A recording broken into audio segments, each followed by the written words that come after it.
Bonjour à tous, c'est le Dictateur, bienvenue dans cette nouvelle vidéo. Aujourd'hui, on va parler de 8 points. 8 points qui fait que tu es pauvre. Non, que tu as une mentalité de pauvre. Être riche, c'est dans la tête, les gars. C'est pas avoir des millions sur son compte en banque, c'est faux. D'ailleurs, tu vas apprendre très vite que les riches n'ont pas d'argent. En fait, ils se payent très peu pour payer le moins d'impôts possible. Et ça, c'est un truc de pauvre. Enfin, les pauvres ne comprennent pas pourquoi les riches ne payent pas d'impôts, ils ne comprennent pas. En fait, ils ne se payent pas. Ils vivent au nom de leur société, bref. Je vais essayer de garder mon souffle, mais il y a un peu de pollen, donc je suis désolé. Par contre, magnifique ce plan, incroyable, la lumière et tout. Aujourd'hui, il a fait très chaud, donc je vais filmer le plus tard possible en ce moment. Là, il est 22 h, tu vois, il fait encore clair. Je vais profiter de... Bon, c'est pas le sujet, mais j'adore cette idée de venir filmer tard le soir quand il commence à faire un peu plus frais, voilà. Ok, bon, on va débunker tous ces points. Le but, c'est d'obtenir 0 sur 8, toujours le 0 sur 8. Si tu as 0, dis-le moi en commentaire, dis j'ai eu 0. Je ne vais pas t'engueuler parce que tu as eu 0, je vais t'engueuler parce que je vais te féliciter parce que c'est comme au golf, c'est d'avoir le moins de points possible, voilà. et si pour toi c'est normal, c'est inné, voilà. C'est comment dire, c'est aussi un moyen de réapprendre aussi. Parce qu'il y a souvent des choses qu'on lit dans des livres qui a parfois 2-3 ans, on oublie. Des fois, des rappels, ça fait du bien. Et là, je me suis inspiré du livre Père riche pour Père pauvre pour faire ce top. Donc, premier point, croire que le CDI est la clé du bonheur. Le CDI va te sauver la vie, c'est ce que disent tes parents. Tes parents ont une mentalité de pauvre. Je suis désolé de te le dire de cette manière. Le CDI ne va pas sauver ta vie. On dit souvent que le salaire, c'est juste assez pour vivre convenablement, mais pas assez pour te sortir de ta position de salarié. Est-ce que tu comprends ce que je veux dire ? Le CDI, c'est une fausse sécurité. Tes parents veulent que tu aies un CDI dans la meilleure boîte possible pour dire, bah voilà, mon fils, il est à la SNCF, voilà, mon fils, il est chez Microsoft, voilà, mon fils, il est...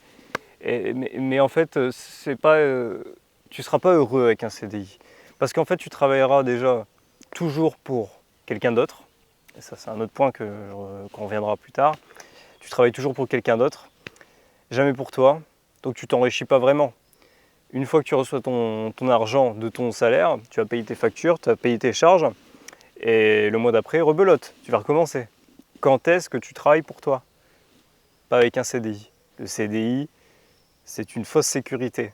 Vaut mieux être pauvre dans la rue, chercher à grandir en créant de la richesse, en ayant des expériences, et c'est pour ça que, pareil, il faut que tu maximises tes expériences, et ne pas compter sur un CDI pour la sécurité de l'emploi, c'est un piège. La sécurité de l'emploi est un piège. Tu peux l'utiliser pour trouver un logement, tout ça. Mais après, en choix de carrière, c'est extrêmement mauvais, c'est pas bon. Sauf si tu fais des expériences avec, il faut bien démarrer par quelque chose forcément. Mais le CDI, ultra mauvais. Je déconseille. Le plus tôt possible, créer son entreprise. Soit dans la vie, de toute façon, c'est simple. Dans la vie, c'est Charles Le Gave qui le dit. Soit tu as un patron, soit tu as des clients. Donc, crée ton entreprise le plus tôt possible, maximise tes expériences, et par la suite, je vais pas spoiler tout le top, mais forcément que tout se querelle en fait. Deuxième point, pensez que l'argent est sale, l'argent est mauvais. Les patrons, s'ils sont devenus milliardaires, c'est qu'à un moment, ils ont volé.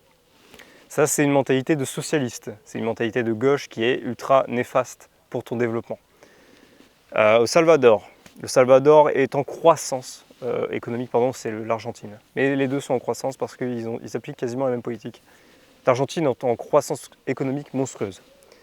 Elle gagne vraiment beaucoup d'argent grâce au libéralisme, c'est-à-dire moins de socialisme, plus de patrons, plus d'entreprises. Donc les gens sont mieux payés. On réduit les taxes, on réduit les charges, les gens reçoivent un plus grand salaire et le pays est plus safe qu'avant, il y a moins de pauvres, il y a plein d'avantages à laisser un peu de pouvoir aux entreprises privées. Bien sûr, en contrôlant, bien évidemment. L'argent n'est pas sale, l'argent est un outil. Il faut que tu te mettes ça en tête. L'argent est un moyen de gagner ta liberté. Sinon, les États-Unis ne seraient pas le pays où il y a le plus de millionnaires. L'argent permet... je dois vérifier cette information quand même. Ça peut être Singapour, mais bon, voilà, c'est tellement une petite ville. Singapour, c'est capitaliste. Voilà. Il faut que tu te dises en tête, l'argent n'est pas un piège. C'est un piège quand il est utilisé à mauvais escient. C'est un outil quand il est utilisé à bon escient. Il faut que ton argent travaille pour toi. Le but, c'est qu'il te remplace. Et comment il peut travailler pour toi? Tu achètes des actions, tu achètes des obligations, tu achètes de l'immobilier, tu crées des entreprises, tu laisses tourner ton entreprise. Et là, maintenant, c'est ton argent qui dirige. Et tu reçois des dividendes, tu reçois je ne sais pas ce que tu peux recevoir d'autre. Honnêtement, je ne reçois pas encore. Tu reçois du rendement, du PNL, si on veut faire l'actionnaire majoritaire du CAC 40. Et ça te paye en fait. Ça c'est dans les faits aussi. Ça c'est dans les faits parce que en fait, ton argent finit toujours par toujours travailler pour toi. Et en fait, tu le sors jamais. Et à la fin, en fait, c'est les banques qui te payent, qui te donnent de l'argent. Enfin, c'est le crédit Lombard. C'est très long à expliquer, mais je t'invite vraiment à te renseigner sur toutes ces choses, tous ces leviers qui te permettent de t'enrichir et qui permettent d'utiliser l'argent que tu génères à bon escient et que tu utilises pour toi. Tu utilises pour toi. Et pas pour les charges du proprio, EDF. Hop, je distribue, puis après j'essaie de vivre. Non. Tu distribues pour acquérir des biens et ensuite tu payes les autres. Tu payes, enfin voilà, il faut vraiment que l'argent soit un outil et pas une manière de domination. Très simple. Ne jamais investir sur soi, pardon. Troisième point, ne jamais investir sur soi. Il y a quelque chose qui est fondamental quand on est pauvre, comme moi. Je ne suis pas encore riche. J'aimerais bien, peut-être un jour. C'est sûr. De toute façon, j'ai une bonne mentalité. Et si tu me suis sur ma chaîne, tu deviendras riche aussi à ton tour. C'est évident. Sans formation, regarde, je te le dis, toutes mes connaissances, je te les balance, quoi. Il faut que tu utilises ton argent pour te former toi. On va te dire, et comme je te l'ai dit le cas d'avant, ça c'est pour les riches. Achète des actions, achète des obligations, achète ça, ça. C'est vrai que l'investissement commence par l'achat, c'est sûr. Ça toujours commence par l'achat, tout le temps. Mais achète-toi, achète des formations, ça peut être de la formation. Achète par exemple, là, je vais recevoir un financement de France Travail pour la création de mon entreprise. J'arrivais à vivre convenablement avec, légèrement on va dire, avec mon revenu TikTok, mais ils vont me payer de l'argent pour développer ma société pour la création et tout. Et au bout de 6 mois, j'aurai un deuxième versement. C'est l'équivalent de mon chômage qui est utilisé pour la création d'entreprise. C'est l'ARS ou l'ACRE, je ne sais plus. Voilà, renseignez-vous, c'est pareil. Quand tu crées une entreprise, tu as le droit à des aides. Moi, j'en profite, autant profiter des aides. Le premier réflexe que j'ai eu de pauvre riche, c'est d'acheter des actions, je vais acheter de la VMA, je vais acheter des bitcoins, je vais acheter des cryptos. Sauf qu'en fait, tu fais une erreur fondamentale, c'est que tu n'investis pas sur toi. Comment tu vas faire si dans l'année, tu vas avoir envie de projet, par exemple, je ne sais pas, tu as 3 000 € de France Travail pour la création de ton entreprise, mais tu aimerais te développer, tu aimerais créer quelque chose, tu aimerais apporter quelque chose de nouveau, par exemple au hasard, un podcast. Il faut un local, il faut du matériel, il faut des gens, donc il faut des financements. Soit tu trouves le financement, soit tu te finances toi-même. Au lieu de te casser le cul à te faire financer, à chercher des investisseurs, à chercher des trucs, fais-toi financer toi-même. Bon. Forcément, ça paraît, oui, tu as juste à t'acheter, tu vois. C'est pas facile à trouver l'argent, c'est évident. Mais quand tu as des créations, par exemple, quand tu as des fonds qui viennent de tes créations d'entreprise, de tes revenus TikTok, de tes revenus d'influence, de tes entreprises, même si c'est 500, 400, 600, 200, 100 balles, même 50 €, on s'en fout, utilise-les pour toi et pas pour acheter des actions. Quand tu es pauvre, c'est simple. Le levier le plus important pour faire du cash, c'est d'abord toi, c'est d'abord tes entreprises, créer des entreprises pour faire du cash. Ce n'est pas investir dans des actions. Des actions, c'est bien, c'est du 4% à l'année, mais c'est bien quand tu as des millions. C'est-à-dire que quand tu commences à avoir 2 millions € de patrimoine, tes actions suffisent pour financer ton train de vie. Donc là, c'est intéressant. Mais par contre, avant, ce n'est pas intéressant. Investis sur toi, toi-même, tes formations, doucement les formations, mais surtout sur toi-même, du matériel, je sais pas, de la location de matériel ou voilà, de la création d'architecture pour que cet argent, tu investis cet argent pour que ça te rapporte de l'argent juste derrière. Tu vois ou pas ce que je veux dire? C'est très important pour toi. Quatrième point, attendre que l'État te sauve. Ça, c'est quelque chose qui est insupportable aussi, qui est très socialiste, Toujours vouloir que l'État nous sauve. Ça peut être par exemple par le financement de ta retraite, ça peut être par l'école, ça peut être par la police. Dès qu'il y a un problème, alors l'État est numéro un dans l'inefficacité. C'est-à-dire, peu importe ce qui touche, l'école, la police, les hôpitaux, peu importe ce qui touche, il est mauvais. Et toi, tu veux donner plus de pouvoir à l'État. Mais c'est quel genre de mec, il aime bien se faire... En fait, il t'aime bien te faire maltraiter. Je sais pas, t'es sadomasochiste, j'en sais rien, je sais pas le dire. Pourquoi tu veux que l'État te sauve si il faut libérer Gaza, il faut libérer la Palestine. Si toi tu ne te sauves pas toi-même, investis sur toi, mise sur toi. N'attends pas que l'État te sauve. Il n'est pas là pour ça. Il est là pour te rassurer, pour que tu restes sage. Il va il va essayer de te satisfaire dans la limite du raisonnable, mais dès que tu as le dos tourné, il va détourner la moitié de l'argent qu'il lui a alloué. C'est l'État. Tu ne changeras pas l'État. Le seul moyen de changer l'État, c'est par l'action. C'est par ton action. C'est toi et toi seul. Tu te construis ton patrimoine, tu te fais un portefeuille, c'est ça ta retraite. Tu gagnes de l'argent, tu crées des entreprises, c'est ça tes hôpitaux privés.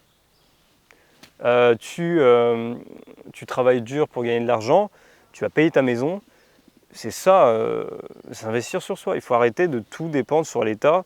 Il faut qu'il y ait un logement de fonction, il faut que la voiture logement de fonction, pardon, c'est différent. Il faut les logements sociaux, il faut la voiture sociaux, il faut les meubles sociaux, il faut la cave sociale. Enfin, voilà. Arrête, mise sur toi. Tu te causes du tort et tu sortiras jamais de ta condition d'esclave si tu restes dans cette position de l'État doit tout faire à ma place. Bref. J'imagine que tu le sais si tu suis cette chaîne, bien évidemment, like, abonne-toi, toujours. C'est important pour soutenir. Tu as peur de l'échec, cinquième point, alors que c'est fondamental. L'échec, ça c'est un truc de fou. On croit que les milliardaires aussi, pareil. Tu sais, c'est des gens, c'est des self-made, qu'ils ont tout réussi, ou bien qu'ils ont hérité, tu sais, au pire. Qu'ils ont ils ont eu de la chance, ils ont travaillé, et c'est un parmi un milliard, c'est un parmi, voilà, c'est impossible. C'est faux. C'est faux, c'est des énormes perdants. C'est des gens qui ont échoué. Et je sais pas, c'est Bill Gates, hein, pardon. Jeff Bezos en est l'exemple. Il a réussi. Amazon s'est développé quand il avait l'âge de 40 ans, je crois. Avant, c'était un simple bibliothécaire. Il avait une vie plutôt simple. Échec sur échec sur échec sur échec sur échec sur échec. C'est dans l'échec que tu apprends. L'obstacle is the way. The obstacle is the way. Un livre que je vous conseille forcément. Il existe en français pour ceux qui ne sont pas forcément bilingues. L'obstacle est le chemin. Multiplier les erreurs fait que tu as une position unique. Tu as quelque chose de différent par rapport aux autres. T'affrontes, tu travailles, tu tapes des erreurs et parfois ça peut même te rapporter des millions. Exemple. Je sais pas. Ça peut être n'importe quoi. Tu crées une entreprise, tu te rends compte que, au hasard, tu ne trouves pas de secrétaire, c'est trop cher, à cause de, au hasard, les coûts des salariés, très français finalement. Tu te rends compte que recruter quelqu'un, c'est beaucoup trop cher. Comment faire? Eh bien, au lieu de te dire « Ah, je peux rien faire, j'arrête là, j'abandonne », bah, tu te dis, en fait, si je prends un salarié qui me coûte trop cher, mais que je répartis son contrat, genre je lui demande de créer son entreprise, sa micro, et que je répartis son contrat avec 3 amis qui sont aussi patrons, un tel, fait que je divise par 3 les coûts de ce salarié, et du coup il devient rentable. L'obstacle is the way.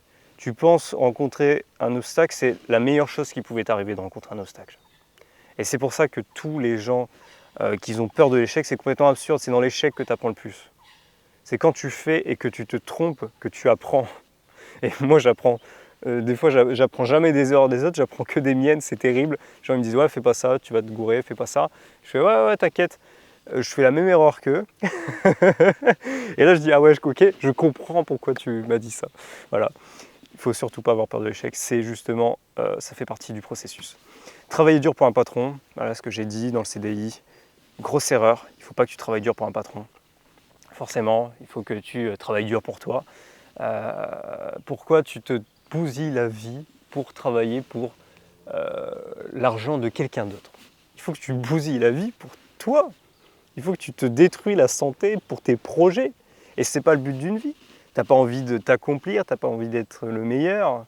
Tu n'as pas envie de devenir, je sais pas, quelqu'un d'important. Tu n'as pas envie d'être fier de toi. Travaille pour tes projets, qu'ils soient associatifs, je ne sais pas, création d'entreprise, qu'ils soient fonder une famille. Il faut que tes projets soient au centre de ta vie, c'est ce qu'il y a de plus important. Arrête de travailler pour un patron. Au début, forcément, il faut bien travailler, il faut bien commencer par quelque part, il faut créer des expériences, mais dès que tu peux, les gens qui ont encore des patrons à 40 ans, qu'est-ce qui s'est passé quoi? Et généralement, ces gens, soit ils ont une bonne excuse en disant bah voilà, j'ai créé mon entreprise, ça ne marche pas, je recommence. Voilà, honorable, respect. Soit c'est tu te rends compte que c'est des grosses merdes et tu les entends à leur parler, tu vois, ils ont du vent, tu vois, ils sont négligents, ils sont négligés. Voilà, tu te rends compte qu'en fait, ils ont travaillé toute leur vie pour la sécurité de l'emploi. C'était pas forcément la meilleure chose. C'était bien dans les années 30, pendant les 30 glorieuses. Aujourd'hui, ça ne sert à rien parce que tu ne seras jamais heureux ou jamais riche. Tu ne seras jamais riche d'expérience, tu ne seras jamais riche financièrement, tu ne seras jamais riche d'expérience, c'est déjà pas mal. Tu ne seras jamais riche d'une famille heureuse. Voilà, tu profiteras les week-ends comme tous les autres. Génial. Bon, après voilà, c'est pas mon rêve. Si c'est le tien, tant mieux, mais c'est pas le mien. Travaille dur pour toi, dès que tu peux, même le soir, tu rentres, t'es fatigué, fais-le. Le week-end, tu le fais. Les fériés, tu le fais. Travaille pour toi. Le 7, acheter des trucs qui n'ont aucune utilité, pour frimer, pour des iPhones, des vêtements. Ça peut être utile, des vêtements, dans le sens où tu achètes un beau costume au hasard pour... je suis désolé pour les E. Tu achètes un beau costume pour t'élever. Tu achètes des beaux vêtements, pas forcément de luxe, mais voilà, on va dire convenables. Je veux pas des trucs, des costumes à 10 000 €, mais je veux pas des iPhones non plus. Je veux des outils utiles au développement. Moi, si j'ai acheté l'iPhone 14, c'est parce qu'à ce moment-là, je me mettais à faire des TikTok et je voulais avoir la meilleure qualité possible. Je ne l'ai pas pris pour la frime. Après, tu aurais pu me dire, ouais, mais tu aurais pu prendre un Samsung. Mais il y a des théories et je voulais pas ne pas me tromper. C'était mon dernier espoir de réussir sur les réseaux sociaux. Sinon, j'aurais utilisé un autre business parce qu'à un moment, essayer, stop quoi. Stop, on ne peut pas essayer à l'infini. Il y avait des théories, je ne vais pas vous saouler avec ça, mais en gros, il y avait des théories que les iPhones étaient beaucoup plus mis en valeur sur les réseaux sociaux que les Samsung, parce qu'ils étaient vecteurs d'une qualité, parce que les emojis sont différents, bref. Peut-être que je me suis fait avoir par le système, je ne sais pas, mais j'ai acheté l'iPhone, voilà, c'est tout. Mais sinon, le reste, voilà, mon trépied, je devrais le changer, tu vois, le trépied pour faire des vidéos qui est... Je ne sais pas ce que c'est le reste. Honnêtement, je ne sais pas parce que je ne profite pas. Profiter pour moi, c'est acheter du matériel. Et au pire, si vraiment je ne sais pas à quoi m'acheter, je dois vraiment m'acheter quelque chose, m'achète des actions. Je peux acheter des cryptos. Donc non, franchement, achète des trucs pour te développer. Il faut vraiment que un euro, pardon, on va parler français, 1 € que tu utilises chaque jour soit dans le but de te développer. Voilà. Tout ce qui est à côté sert à rien.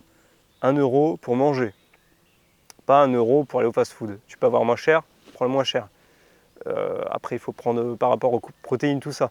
Il faut vraiment que tu prennes toujours que c'est 1 €, tu te dises est-ce qu'il contribue à mon développement? Ou est-ce que c'est juste de la branlette et que c'est parce que j'ai vu quelqu'un avec cette veste, j'ai vu quelqu'un avec ce sac, j'ai vu quelqu'un avec ça, je veux le même. Quand est-ce que tu prends ton temps pour... Enfin, au pire, moi je ressemble à un clodo depuis 3 ans. Est-ce que j'en ai quelque chose à foutre? Je m'en fous, je travaille pour moi. Mais dans 10 ans, quand j'aurai plein d'argent, bah, je me ferai des costumes. Et là, les gueux, les pauvres, ils vont faire « Oh, moi aussi je veux ça ». Ah bah non, je peux pas me le payer parce qu'en fait, c'est beaucoup trop haut pour moi. Et puis après, ça va me traiter de sale riche. Alors que je me suis sacrifié à une période. J'ai pas été en vacances, ça fait 2 ans que j'ai pas été en vacances. Je me suis sacrifié pour mon alimentation. Je me suis sacrifié, je vais plus au restaurant, je sors plus, je vais pas en boîte. Tu vois pas toutes ces choses-là. C'est du sacrifice, mais sur la durée, voilà, sur la durée, ça vaut le coup. Merci. Et dernier point, voilà, si vous êtes arrivé jusque-là, bien joué à vous. Déjà, ça fait 21 minutes, donc je suis fier de vous. Abonne-toi, like, commente, toujours. C'est un point qui est aussi important, oui. Envier au lieu d'apprendre. Voilà. Belle transition, finalement. Je veux ça, je veux ça. Ah, t'es un sale riche de merde.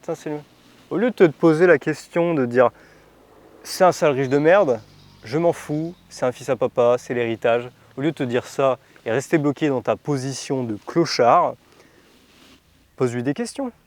Les gens adorent, et ça c'est un livre que je vous conseille aussi, Comment se faire des amis. Ah, il a vu comment se faire des amis, oh la honte. Il m'a tellement aidé dans la vie que je le relirai 15 fois s'il faut. C'est un livre fondamental pour le dialogue, pour améliorer ses discussions en société, pour donner un bon feedback après la conversation, se dire ah bah lui il est génial et tout, parce que voilà, tu apprends plein de choses. Tu apprends plein de choses et je l'ai déjà dit, voilà, j'ai un moment j'avais plus d'amis, aujourd'hui j'en ai plein. Il faut travailler sur soi, il faut travailler pour soi, il faut investir sur soi. Et ça c'est un truc pareil, voilà. C'est un sale riche de merde, ça m'intéresse pas, je veux pas apprendre, je reste bloqué, je reste entêté, t'es débile, t'es con, tu restes bloqué dans des positions de merde et c'est pour ça que t'es une merde. C'est tout. Essaie de comprendre. Et je te jure, pose des questions. Je suis sûr et certain que si tu poses une question à ton influenceur préféré, du style ton parcours est exemplaire, j'aimerais savoir comment tu as, je sais pas, comment tu as affronté ça à un moment de ta vie, voilà, je suis sûr et certain qu'il va te répondre parce que les gens adorent raconter leur vie. Et moi, dans mes messages privés, j'en reçois beaucoup. Je reçois des j'aime, des likes. Ah, t'es trop fort pour ce que tu fais, j'adore ce que tu fais. Je like. Les gens qui me posent des questions, je les réponds. Parce que si ça peut aider, voilà. Si ça peut aider, je réponds. Donc, pose des questions, intéresse-toi. J'en ai beaucoup en DM, pardon. D'ailleurs, je vous remercie pour ça. Vous êtes adorables. Vous êtes trop gentils. Et même des gens qui ne sont pas du même avis, ça, c'est un signe d'intelligence supérieure. Intéresse-toi encore plus aux gens qui n'ont pas le même avis que toi. C'est formidable. J'ai des gens qui ne sont pas du même avis que moi, des jeunes, qui me disent « Ouais, t'es un raciste d'extrême droite, tu vois, mais pourquoi tu réagis comme ça, tu vois ?» Je dis « Bah écoute, je sais pas ce qui te fait dire que je suis un raciste d'extrême droite, mais voilà, j'ai recherché, je me suis documenté, j'ai appris. » Et le mec, à la fin, change d'avis. Il me dit « Ah, merci d'avoir apporté ces informations-là. » Il se documente, il se renseigne. Et plus tard, il revient me voir et puis il me dit « Bah voilà, c'est vrai, t'avais raison, bravo, ma vie est mieux. Ma vie est mieux depuis que j'ai arrêté de me trouver des excuses. » Voilà. Et depuis que j'ai arrêté de me dire, bah c'est grandir en fait, c'est grandir. Arrêter de me dire que tu es un raciste d'extrême droite extrémiste. Ah bah t'es pas si raciste, t'es pas si extrémiste que ça. En fait, juste tu t'es documenté, tu as appris des choses et comme tu viens apporter un contre-argumentaire à la société, comme la société n'aime pas les gens qui réfléchissent, ils t'insultent. D'accord. D'où l'école. C'est aussi un truc. Pourquoi à l'école on casse? Pourquoi à l'école on pose? Voilà. Pourquoi à l'école on ne demande pas de réfléchir, on demande d'appliquer? C'est la société qui te veut comme ça. Donc soit tu es acteur de la société et tu viens nous insulter d'extrême droite, soit tu essayes de comprendre notre point de vue et peut-être que tu changeras d'avis. Voilà. C'était le dictateur. Merci d'avoir regardé cette vidéo. On se retrouve demain sur la série 365 vidéos par jour pendant un an, bien évidemment. Ciao, ciao. Bonne soirée.